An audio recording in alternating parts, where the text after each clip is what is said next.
The theme of this year's conference is centered around innovation. And a lot of this innovation starts at national labs and universities like NREL and CU. Because if you put enough top-class scientists and engineers, policy experts, and finance people in the same place, you're bound to get some pretty cool results. So this first panel focuses on how commercially viable ideas generated in these national labs and universities come up through startup companies. And with that, I'd like to introduce our moderator, Andy. He's perfect for this panel. He's a graduate of CU Law.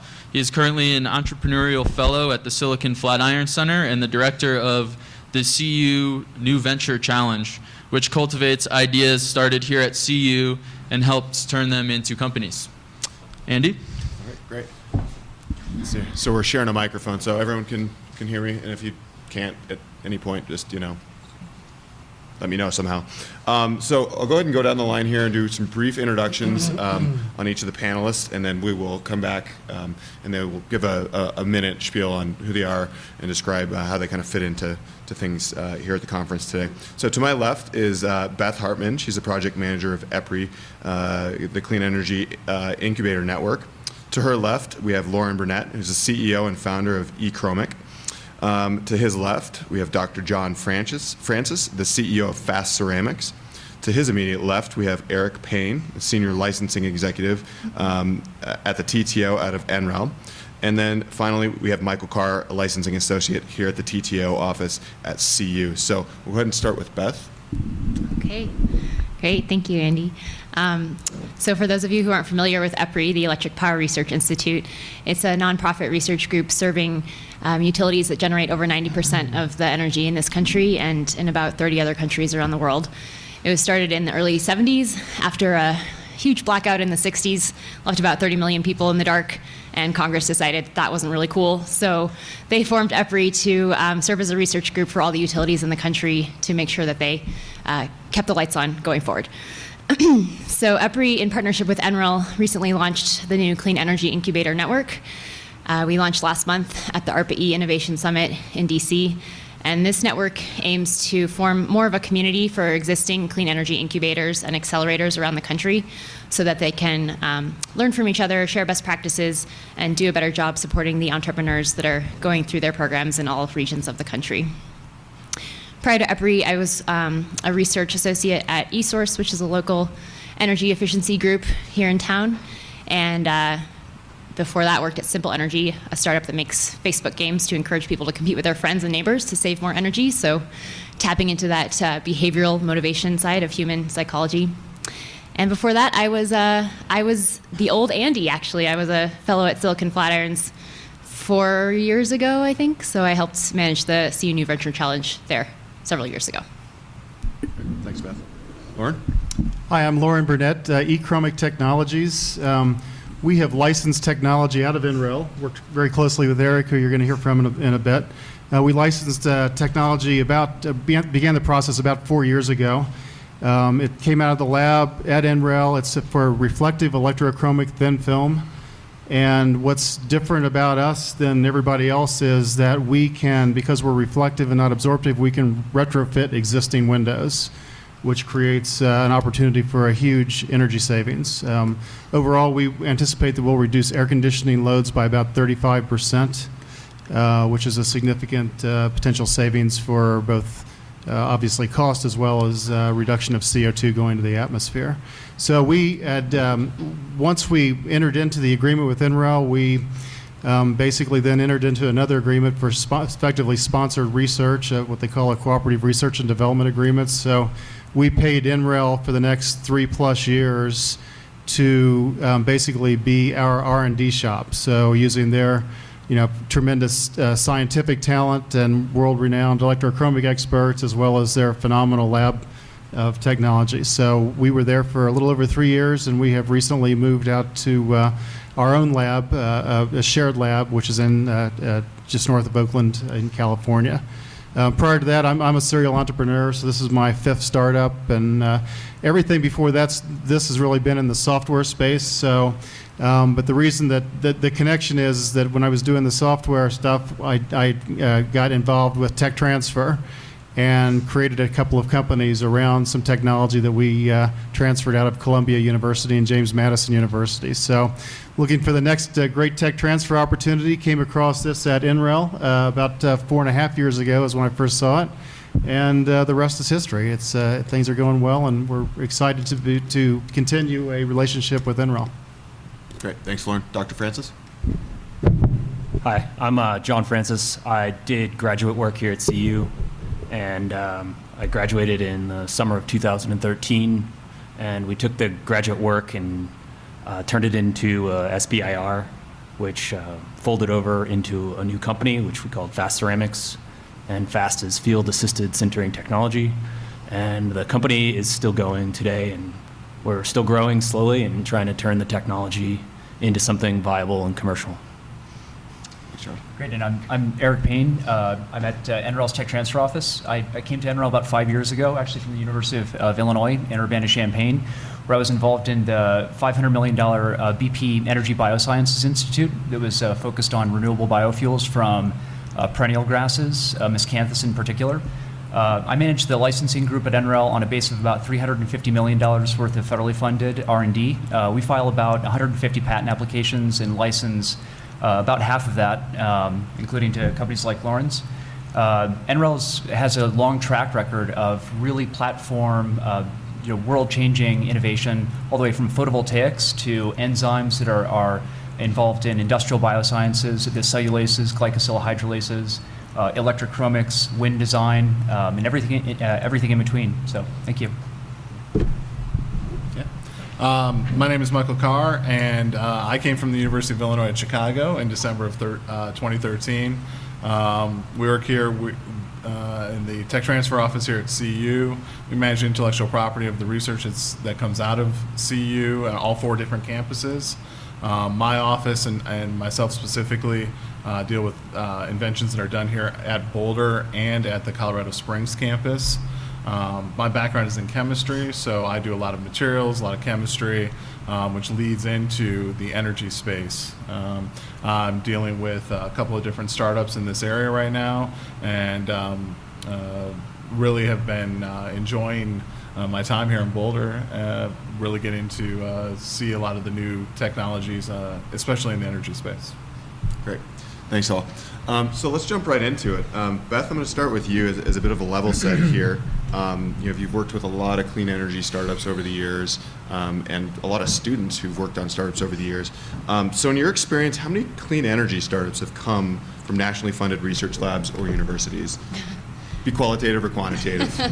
Wow. I mean, I'd have to say there's thousands if you're talking about energy startups coming out of all labs and universities around the country.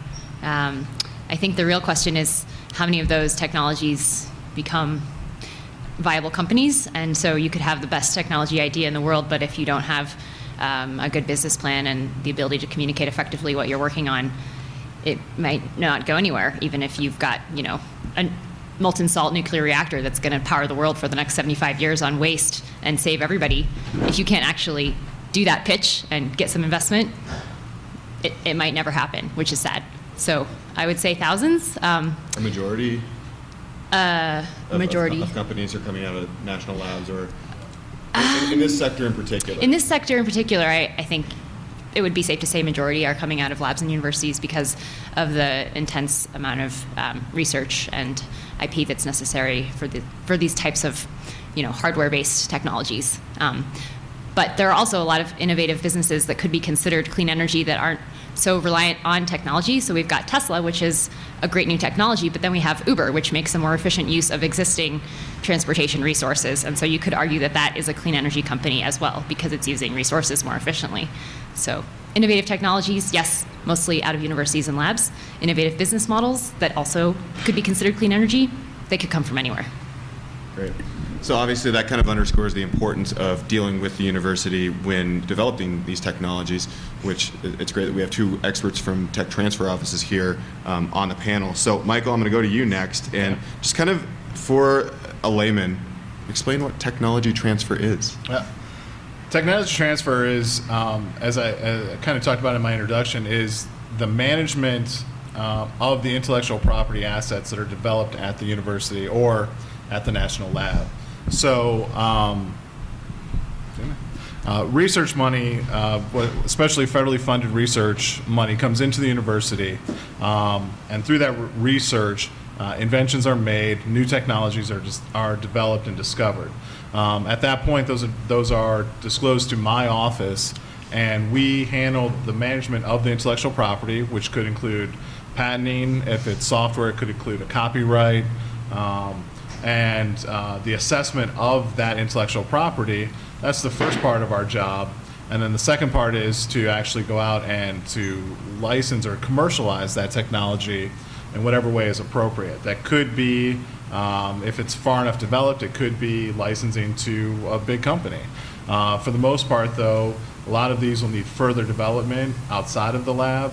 And so we also do a lot of work with entrepreneurs, entrepreneurship, and startup companies in my role at the university. Great. And so, John, I'm gonna go to you next now, because you actually went through the process here at CU with the Tech Transfer Office. What are some pain points that you encountered? Some pain points with the TTO. Yeah, just the process, or you're a first-time entrepreneur doing this. So yeah, so I think some of the difficulty in being a first-time entrepreneur, or let's say you're a student at CU and you have a mind-blowing technology, like it has to go through the TTO, and then you set it up, and the TTO, and that's really a great thing, because they're trying to protect the technology from anyone else, and so they're going to help you, and they're going to put up the money to turn that technology into a patent, presumably, and then they're going to come to you first and say, hey, would you like to do something with your patent? But that's when you have to make sort of a business financial call, and you have to decide whether the cost of that patent, whether you're going to pay for it outright or whether you're going to license it from CU or any other school, is worth it for your business and your business model.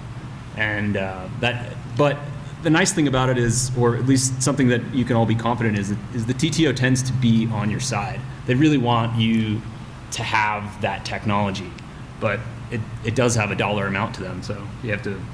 That's what it comes down to. Definitely. And if there was anything you could have done differently, what would it be? If there's anything I could have done differently, I mean, when you're a student and you're at CU and you're working with your professor to develop the technology, I think at that point you have to realize that you're also an expert, with your professor, and you should work with the professor and kind of help him and help the TTO understand the patent, because I feel like we wrote a patent, but it could have been so much better if we had just, taken the time up front to really ask ourselves and really expect, when you're doing the technology, when you're in the lab, that you're going to turn it into something and turn it into a patent, and start thinking about it early. And that way, when the TTO comes to you and says, okay, now we need to outline this patent, you have the confidence and you've already thought about it, and you can go forward and help them write a really good patent. Great, thanks. Now, Eric, I'm going to go to you next. What does your tech transfer policy and process kind of look like over at NREL? Yeah, it's going to be actually really similar to most universities. The only principal difference here really is in the history and the genesis of the DOE labs. We were born out of the Manhattan Project, out of Los Alamos. So fundamentally, if there was one federal agency that was a little bit reticent about Bayh-Dole, that's the statute that really enabled universities and national labs to take title and transfer title to federally funded innovations to the private sector, it was the DOE. They deal with nuclear weapons. They deal with detection methods for radioisotopes. They're fundamentally not focused on transferring those technologies to the public sector. So we're maybe a little bit more regulated. We have more closed statutes via our prime contract with the U.S. Department of Energy. That's the only principal difference. A lot of energy that we focus on trying to streamline our processes, but I think in terms of term sheets, upfront fees, licenses, the fundamental transaction and our ability to take equity in startup companies is going to be almost exactly the same. As a university, we're just slightly more regulated, and I think, as Loren probably can attest to, it takes a little bit more patience, maybe a little bit more perseverance to be patient with U.S. Department of Energy regulations in the negotiation of the upfront transaction. Great. And perfect segue to Loren. Let's talk about that patience and what are your thoughts on the process and the policy, having worked with NREL to pull a technology out and commercialize it? Well, the process actually went very well for us. And again, I've done some tech transfer from some universities as well, and this was, the work with NREL was by far and away the cleanest and quickest technology transfer that I've done. So we had the good fortune of deciding that we wanted to move forward with the technology right at the same time that former Energy Secretary Chu came out with a program that basically made it much simpler and less expensive for startups to option technology out of NREL, out of DOE labs. So the timing worked out great, and they really streamlined the process. And so we, from start to finish on our deal, I think we ended up doing it in probably in the neighborhood of 11 weeks, which is really fast. Okay. For anybody, much less for a government organization. So that went very well. I found that frankly, I found the folks at NREL, the team at NREL, which was different than some of the universities, at least one of the universities that I've worked with. They really tried to find the win-win in the process. It wasn't. Their approach wasn't trying to get as much as possible from you. It was, what do you need? What do we need? How can we, find the point in the middle where this works for all of us? And I think that's why it went so smoothly. And ultimately, I think that we ended up with a good deal from both sides. Great. So 11 weeks is a quick timeline coming through NREL. Michael, what's kind of a timeline look like at the CU TTO? On both ends of the spectrum, I guess. Well, let me talk about that in terms of a startup type of model. So typically speaking, if a graduate student or postdoc or a faculty member wanted to do a startup with us, we'll typically option the technology to them. Typically that'll be for about 6 months, and we can renew that. We tend to be pretty flexible about that. And what we do is we outline in the option some certain milestones that we want them to meet in terms of making sure that they have the best chance for success going forward with it. So this will include things like having prepared and a business plan and a business model for that, having hired on or having either hired on to the company or having a board of advisors that are experienced in the industry. Usually will involve having raised some sort of seed money for that in order to kind of validate the business plan outside of that, some third-party validation of sort according to that.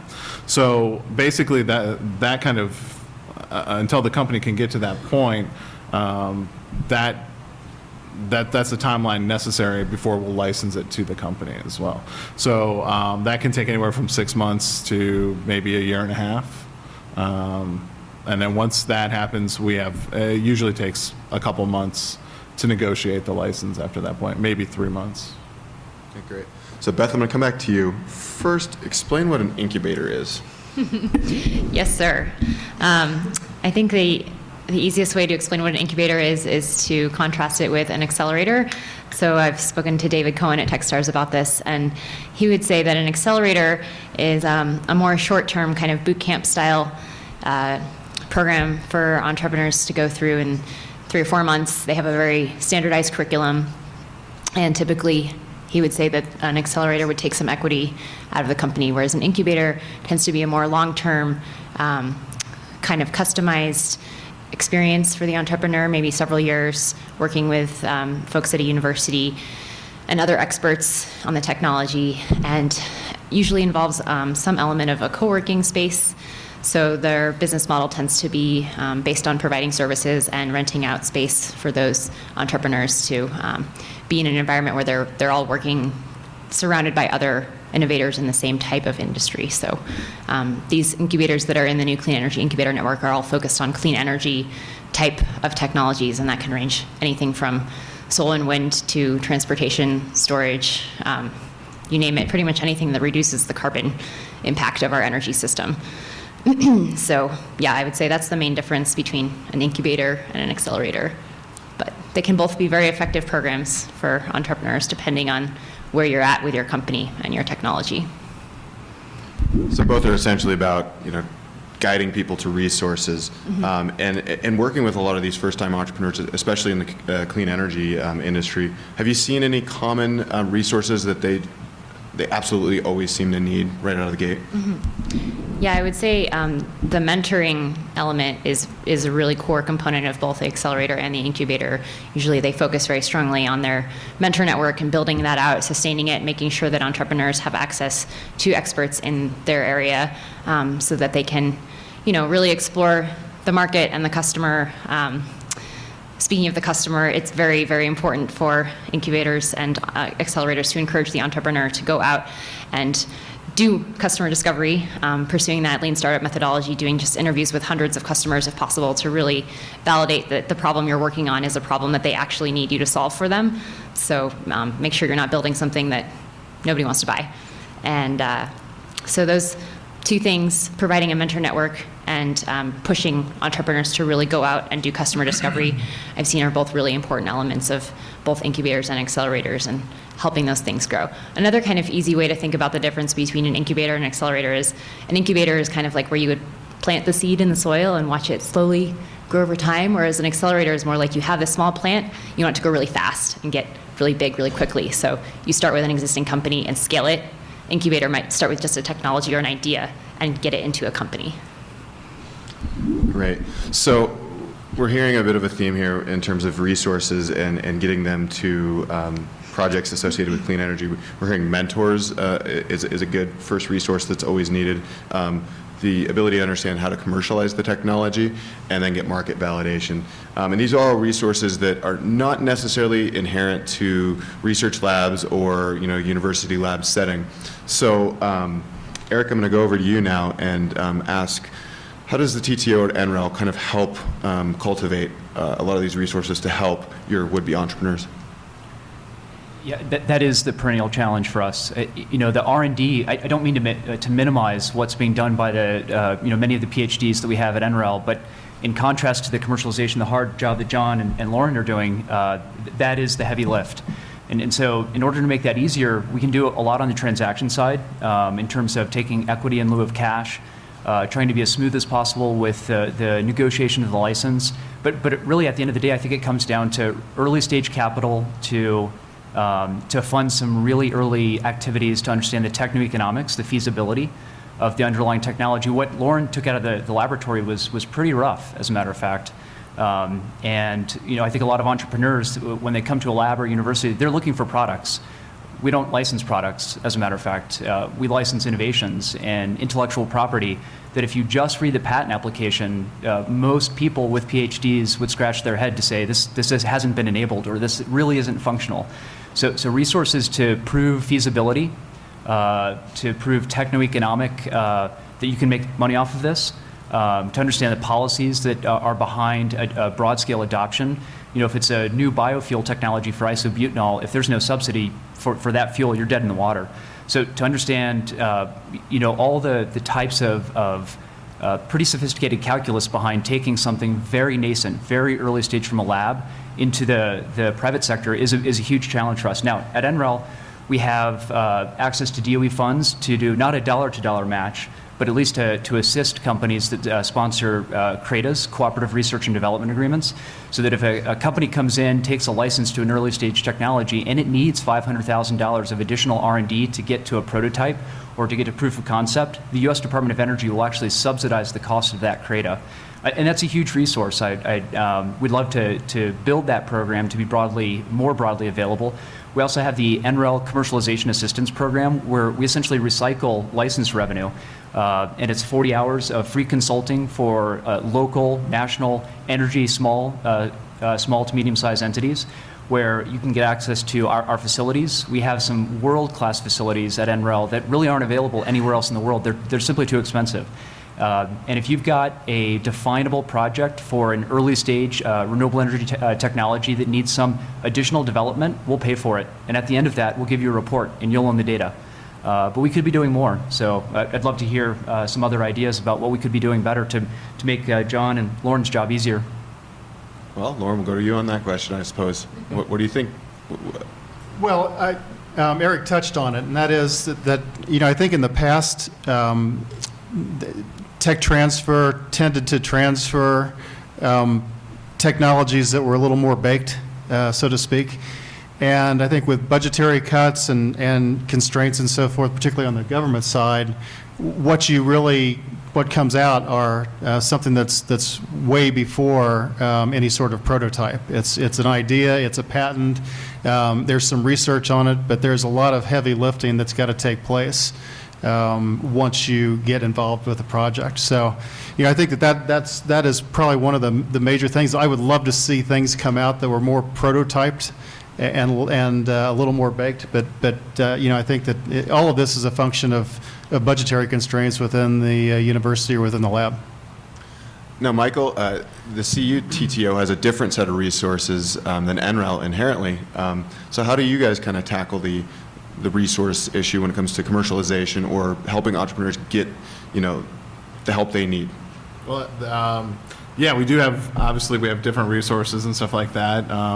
We don't have the federal resources, but one program that the state has instituted is the Advanced Industries Accelerator here. And so there are 7 different industries, including some overlap with the energy sector, where either researchers or small companies can apply for proof of concept money. This is money that's meant to build a prototype or to advance the technology far enough to bring on further commercialization funding to get to some critical points in terms of the commercialization stage of that.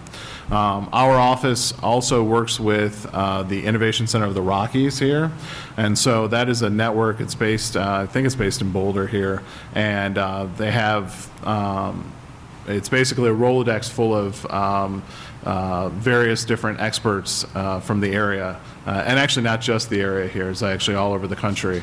And lots of different industries. And so when a startup comes to, a startup is incubating in our office, we will refer to them to the Innovation Center of the Rockies, and they'll set up an advisory board, and they'll tap their Rolodex and find a number of different people who are experts in this industry, put together an advisory panel, and really help that company to develop their business model, get them exposure, and get them resources to real life companies and to experts in that field to talk to the customers and to talk to the supply chain and really get the information that they need to have on that side.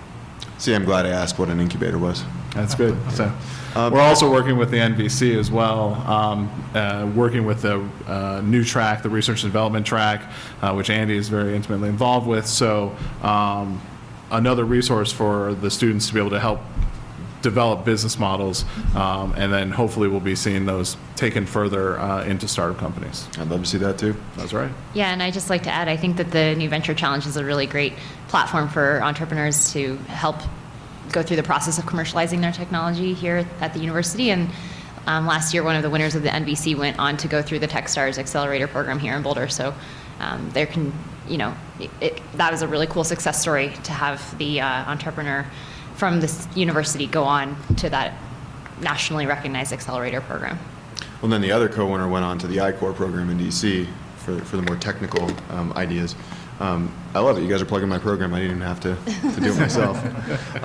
Now, John, you mentioned SBIR funding for FASTCeramics. Can you explain kind of what that is and how that went? Yeah, so we applied for an SBIR through the NSF, and we actually went through a really small version of the I-Core. That's kind of pre-SBIR, where they help you develop your business model, understand your technology a little better. Anyways, back to the root of the question. An SBIR is a small business innovative research grant, and each defense and energy agency has their own suite of offers, and you just apply for them. Generally, it has to do with developing a technology through its initial stages of prototyping and development, and developing it into a product. Usually they're somewhere between $150,000 and $200,000 for startup funding. And yeah, so you'll put together a plan that requires you to develop your technology to a certain stage. You'll have goals, usually very similar to research goals, and You'll deliver data to your program manager, and he'll kind of give you some feedback and point you in the right direction, get you connected with new people. And then if you're successful, you go on to write a phase 2 grant, which you can only write a phase 2 if you've had a phase 1. The phase 1 success rate is about, for 100 grants that go in, they fund about 15 of them, I think. And then the phase 2 is quite a lot higher. So if you make it through the phase 1, you have a good technology, and you've set yourself some achievable goals, you have a really good shot at getting phase 2 funding, which is $500,000 to $750,000, which is really get your company started.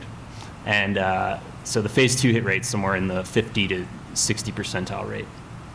That sounds pretty competitive. Yeah. You guys were probably popping sparkling apple cider after you got Well, awarded. Yeah. I mean, some part of it is luck, and some part of it is right. I mean, as a small business and a small company, you kind of have to sell your product a little bit, and you have to think big. How many people can be impacted by your design and your technology? Is it really going to be a paradigm shift for the market, and whether it's hardware or software or anything? And if you're really excited about it, that'll definitely come through in your grant proposals. And how intimately involved is the TTO here at CU in helping you prepare for that? The TTO doesn't really do any hand-holding through the SBIR process. They were really helpful at setting you up with people at the Innovation Center of the Rockies who can kind of put you in front of other people who help vet your technology. People that haven't really looked at it, they'll get advisors together who don't have anything to gain. They just want to help you out and offer you some advice about your technology. And so that they'll do all of this for free, just simply because you've done this for the school, developed the technology, done something kind of cool, and they want to see it work better. And that is all really, really helpful at putting together sort of a cursory business plan in your SBIR. Okay. So I'm going to shift to a different kind of funding. Loren, as a multi-time serial entrepreneur, do you think more private investors out there respond a little coolly to technologies and business ideas that come out of TTOs? I think it's not as much a function of where they come from as it is what they are. Okay. So my background, as I said earlier, was in the software space. I've raised many rounds of funding for new software companies as well as existing software companies. And then I've spent the last 4 years trying to raise money and successfully raising money, ultimately, for e-Chromic technologies. There is a world of difference between raising money for clean tech, particularly if it's in the pre-prototype stage that you've transferred out or that you're working on, versus a software product or a software idea or a software tech transfer. Speaking very candidly, if I had known how hard it would be, I might not have done it, because I probably could have raised money for 3 companies in the time that it's taken me to raise my seed round for this company. So it's a challenge. It's hard, and back to the question I was answering earlier. I want to add to it. What would be helpful, or what are the challenges from doing the tech transfer from a national lab or any place else? The hardest thing is the money part, particularly in the clean tech space. You've got to have lab equipment. You've got to have any number of things that you've got to have access to take this from being an idea or a patent to the point where it's a working prototype. Working prototypes are much easier to raise money for than an idea and a license to a patent. And that is that's a huge issue and a huge problem, but it's also one that can be done. I mean, we've done it. We were oversubscribed for our round. It just took a long period of time to get there. Gotcha. Can I just add something on that? I've also seen some clean tech companies that are able to pitch themselves as not so much of a clean tech solution as something that is another type of solution, whether it's a financing solution or a marketplace or something that just happens to solve a problem that is related to energy. So for example, Wonder Capital went through Techstars last summer, and they make a solar financing platform for small and medium businesses. So they're pitching to non-clean tech investors, but regular investors, and saying, we have a marketplace and a financing solution. It just happens to be related to solar panels, because there's, to some degree, a little bit of a bad taste left in some people's mouths from high-profile failures in clean tech like Solyndra. And so if you can maybe spin it a little differently, avoid using that word, that might help. So it's a perfect segue to my next question, Beth. What are some trends you've seen in the clean energy industry that future entrepreneurs in the field might want to take note of? Oh, for me? Yeah. Well, I think actually there's a lot of exciting trends that are affecting industries broadly, not just energy, and some of those are things that we're all familiar with, the sharing economy, so Uber's working with that, as well as Airbnb, crowdsourcing, all of these things that are transforming kind of the way that we do everything in our lives are also having an impact on energy. And there's a lot of parallels between the energy industry now and the telecom industry before, with people having more choices. They're able to decide that they want to have solar panels, and they want to, where they get their energy, who provides it to them. All of these things are long-term trends that I think will impact the energy industry going forward, so that it becomes something that is much more personalized, much more kind of on demand, and you're able to choose where you get your energy, how you get your energy. I think all of these kind of customer-focused choice type trends are really interesting, and how they're impacting the industry. I think it'll be a big deal. So there's definitely an importance to the hardware. So you need to have these falling prices for solar panels, but you also have innovative financing solutions for solar, so that more people can install them. You also have, just cool business models that are making these available to more people around the world. So I really like to focus on the people and the trends that are impacting all of us in our day-to-day lives across industries, and how those are having an impact in energy as well. Lovely. Now, Eric, we focused a little bit more today so far on getting the technology out of the labs. What does the long-term relationship look like, especially if there's success down the road? I imagine there's some different tiers and different options that you guys have to play with there, but can I kind of explain what that looks like long-term?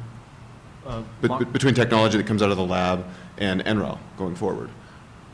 So if it's successful, you guys might have equity or... Okay, yeah, got it. So NREL is operated by a contractor, the Alliance for Sustainable Energy. It's actually not the Department of Energy that would take equity, but we can take equity in companies in lieu of cash where it makes sense. A lot of folks are maybe potentially oversubscribed, or they have access to capital, and equity really wouldn't make a whole lot of sense. Our typical posture is to take dilutable equity in a startup company in lieu of cash at a really early stage, so that we're not diverting those resources away from the hard job of commercialization. The long-term relationship with our licensees is basically once they get to a product on the market, hopefully there's a relationship where we have royalties coming back to the laboratory, and we're recycling those royalties back into further gap funding or developing additional new technologies in a slightly different environment to generate more license revenue and to get those technologies licensed. Some of these agreements are very long-term then. Yeah, 20 years. That's the life of a patent. I would say the first, in Loren's case, we moved very quickly, and Loren, I think, was exceptionally positioned to develop that technology. He's probably the exception. One of the most well-known inventions that came out of NREL was a CAD standate for polycrystalline photovoltaics. That came out of the laboratory. It's known as the Wu process in 1984. It's being commercialized now. And so when you think about that in the context of the term of a patent, you could get an innovation that's so early stage that even after the patent is expired, that's the point where the market is catching up. And we deal with a lot of technologies like that. We're looking at biorenewable polymers. We're looking at next generation biodegradable photovoltaics, organic PV. It's not the kind of thing that you buy at Whole Foods. We're looking at technologies that are probably 15, and in many cases 20 years down to maturity and market penetration. So from our perspective, it's not one and done with our licensees. It's to maintain a very close relationship through product development. Really, and where this gains a lot of traction in the license is the development of the milestones. We don't want to develop milestones for commercialization and productization in our licenses that are punitive. We really like to work with our startup companies. I think Loren and NREL did a great job of that. But at the end of the day, for DOE and I think for a lot of universities, the worst thing that could happen is sequestration of the innovation. It was funded by the federal government. They're making a huge investment.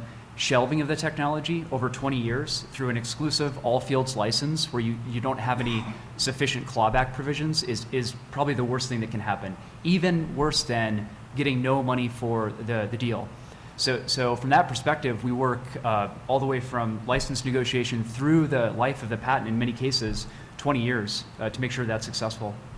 Is that pretty similar for CU, Michael? That's exactly correct. One of the things that Eric talked about that I think is important to point out is that we as well work with the startups. That's why we ask them for the business plan, the business model going forward, so that we can develop those type of milestones. The university here, our whole mission at the university is to get these innovations out into the public, and so it's very important for us to be able to put into these milestones that if a company is not developing it, if a company doesn't have sales by a certain point, we don't try to make it punitive. We don't try to punish them if they don't get to it by a certain point, but we want to have those provisions in there so that if somebody else, for example, comes in and wants to develop this and they haven't gotten to a certain point in commercialization, that we can sub-license it to them, or that we can pull back that license and then give it to somebody else for them to move it forward. Really getting it out there is the most important part. Gotcha. So we've got some audience questions that I'll shift to here, and I'll just kind of throw this out for the entire panel, and whoever wants to jump in, first on the draw gets it, I guess. Is there sufficient venture capital funding available such that government subsidies of startup companies is just simply not necessary? Hot button issue, I know. No. I think especially in this space, you need government support of early stage technologies to get to the point where a VC might even consider investing in it. So, no, I think you definitely need both in this industry. I don't know if you would agree, Loren. Yeah, I would totally agree. Clean tech is not a classic venture capital investment, particularly at an early stage. And the problem there is that VC funds have limited lives, usually 10 years. And you're usually you're not going to be their first investment typically. So the fund's already a couple years old. They want to get out a couple years in advance of the end of the life of the fund. So, they're looking at clean tech and they say, well, clean tech it takes longer to mature and to get an exit than do other investments that they can make, such as software.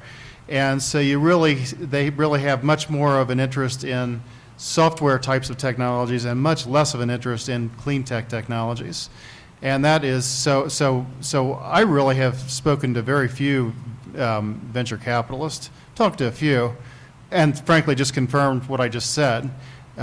This tends to be much more of a government funding, an early government funding, which we were the lucky recipients of as well through the Department of Energy and NREL, but also then angels and strategic investors. And that is really a key place for getting projects like this funded at an early stage.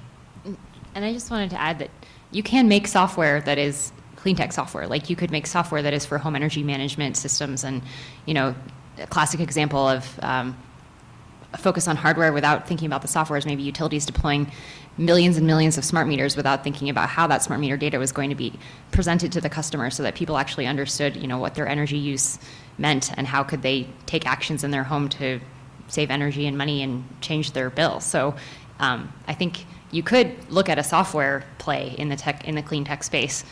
You don't have to be only focusing on hardware. Just wanted to throw that out there. Absolutely true. That's the case at NREL. Some of our more successful deployments for technology have been in the software space. One in particular is called IPOS. It's smart sensors around the room that can more intelligently turn on and off lights. This is a real problem. If the lights go off right now when we're all in the room and we're just sitting here patiently, we're not moving, that's a big issue. And this becomes really important considering the U.S. Department of Defense has 2 billion square feet of built space. So that if they can get 1% increase in efficiency for their power, especially in the context of forward operating bases where electricity is remarkably expensive, those are great business models and have usually a horizon for commercialization between 3 years, probably 3 years at max. And I was going to say, going back to your original question, is I think the federal government recognizes that as well. And that's why Beth mentioned earlier the RPE program. I've heard it described before as the venture arm of the Department of Energy. And so they're investing millions of dollars into really, really early, disruptive, risky research projects with the hope of being able to have to get that early stage funding for some big ideas. And to double back to Beth and I believe Eric's point as well about, a lot of these companies don't necessarily have to have hardware. Simple Energy, one of the most notable clean energy companies here in town, holds themselves out as a software company. And NREL started in hardware and now is pivoting more to software. So, there's a lot of examples. Definitely. So John, I want to go to you next because you made the transition from a researcher to now a CEO of a company. Do you want to talk about that transition, how hard it was, and maybe some lessons learned? Starting a small business is just a lot of work, and you just have to be tenacious, and you have to stick with it, and there's going to be some times when it's tough to pay your employees, but, just stick with it, and keep finding funding, keep believing in your technology. I don't know, lessons learned would be,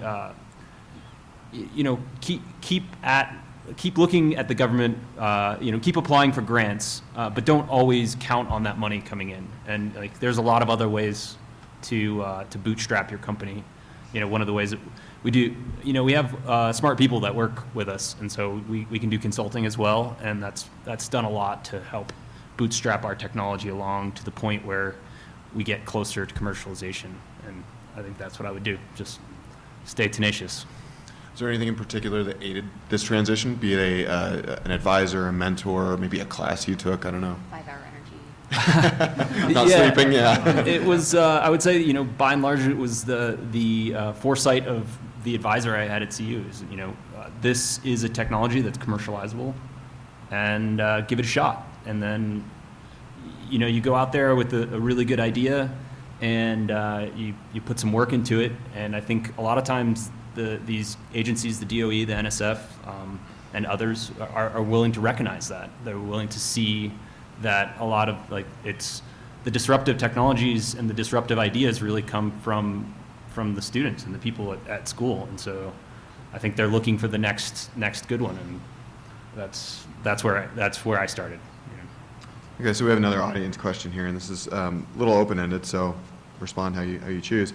In the clean energy sector in particular, how much innovation and technology is coming to market from private research versus university and national lab research? I could take a stab at it, I guess. Maybe one way to look at private research is there's a lot of large companies like GE and Ford, all these large companies that are focused on trying to innovate their own products, and so they have innovation departments within their corporate. That's one of their departments in many cases, so they are very focused on commercializing innovative new technologies through their own internal departments, as well as working with incubators. A lot of incubators are focused on making corporate partnerships with those large companies, so the companies that go through their incubator program can commercialize their technology or partner somehow with a large group like GE or Ford. So if that might get to the heart of the question, so private companies or publicly traded companies are focused a lot on research in addition to universities. I think it might be a little bit different for this sector. I mean, I think in healthcare, there was a stat that 6 of 10 drugs that are FDA approved come from universities, or at least were funded by an agency where the research was done at a university. I think it's a lot less for clean tech and renewable energy. At NREL, we have a saying, borrowing from BASF, we don't make the electrons that you use, we help you use fewer of them. So innovation sort of is this, it's a spectrum. And in terms of energy efficiency, a lot of those technologies aren't going to be foundational, where you have this huge success story where you say that is an NREL technology. But we could theoretically be involved in the use of the deployment of a novel polymer or some other type of material science innovation that made that technology a lot better, or made it more cheaper, better, faster. And I think that's actually much more prevalent within national labs and universities in this space. Great, thanks. Now, Michael, you've worked at the TTO now for a little while. And we talked a little bit about BIDOL, which was the seminal legislation, federal legislation in 1980 that was a game changer. Going forward, is there anything that the federal government or the state governments should maybe look at doing to make the process even better? Sorry. No, it's that's political. a great question.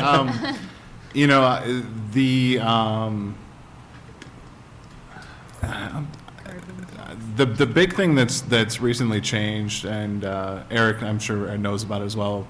The American Invents Act was passed a couple of years ago, and that was kind of a little bit of a change for us in terms of the patent landscape and what we can do with it. I think in terms of the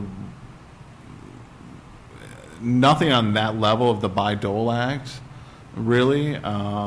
I mean, that was really what gave us there. What we want to see is more resources given towards, I think, the proof of concept idea. So bridging the gap between the fundamental research that's done at the university and this idea of having a prototype or of getting it to something where it's a much more commercializable state.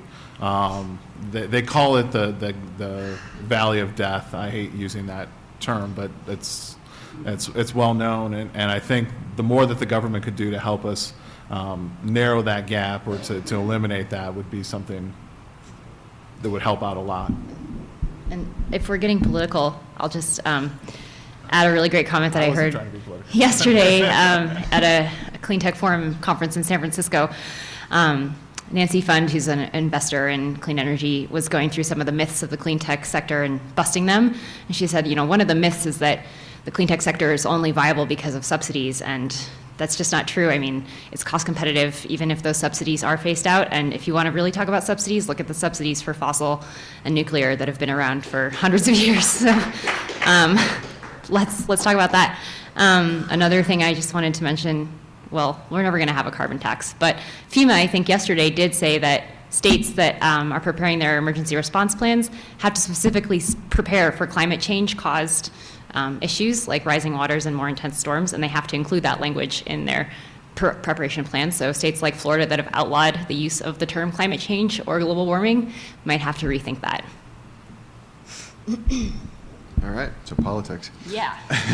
So I think we've got time for one more question. So I'm gonna direct it to Loren, and then if anyone else wants to chime in, please do so. So Loren, you've had a ton of success in starting companies and working in the entrepreneurial space. What are some things you look for when evaluating an idea for a new venture? Well, that's a great question. That I think is one of the fundamental challenges in dealing with tech transfer, in particular, is that there are thousands and thousands of brilliant people out there working in universities and labs coming up with just incredible ideas. And the real challenge for the entrepreneur is to separate what is a really cool idea versus what is a very commercializable idea. And those can oftentimes be two very different things. So, one of the key things that I do is I look at, I'm very focused on what's the market size that it's addressing, and does this address that market? Or is it tangential to it? And I think that is really one of the absolute most key things you can do up front, is to focus on that. And that's again one of the fundamental challenges with tech transfer. So it's all about market size. It's about how capital efficient is it? How much capital does it require to get this thing going? I think when I went to the NREL folks, the very first time that I met with them, maybe 4.5 years ago, introduced myself, said, look, I know how to start companies, know how to run companies, I know how to do tech transfer, let me tell you what I'm looking for. And I was not a clean tech guy, by the way, I was a software guy. And I said, what I'm looking for is something that's got a very large market opportunity, something that's not another Me Too product. I don't want to be the fifth guy doing the same thing, calling it something different. Something that I can get my head around. So if it's genetic manipulation of algae nuclei, I'm probably not the guy to do that. So I've got to be able to understand it, and something that doesn't take 10 years and $100 million to get going. And what I found was that the technology that I ended up licensing hit all of those criteria, and that was really the key. So you've really got to know what you can do, what your limitations are, what your financial conditions are, and how this product can serve the market and what the market will look like when you're ready to get there. And John, were you thinking about things kind of in this paradigm when you took the leap? Yeah, I would say so. I mean, I'm kind of in the thick of it right now. You wind up I have to ask myself the question every day whether I'm emotionally involved in the technology and whether it's still the right technology to push forward, because it was something that I've spent a lot of time with. And so at some point, I'll have to ask myself the question whether or not there's a break point where the technology just isn't going to make it, or we need to go and we need to get extra investment and take this to the next level. And I can't say I've made that decision yet, so maybe in a couple years, I'll let you know. Well, we'll bring you back in a few years and ask the same question. So I just want to say thank you to our panelists, and I think we have a lunch next. I don't know if there's any announcements, but please help me thank our panelists today.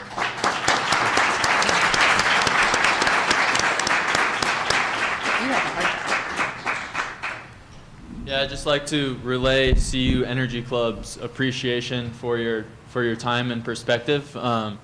The solutions to our energy problems really start with you guys and people like you guys, and it takes a lot of time and effort. So we appreciate you taking the time to come talk to us about it. And we are thanking you with a little gift kit, if you guys can pick it up in the Aspen room before you head out. And up next, there's a lunch followed by a poster session, I believe. Yep, free lunch for everyone in the room right across the hall.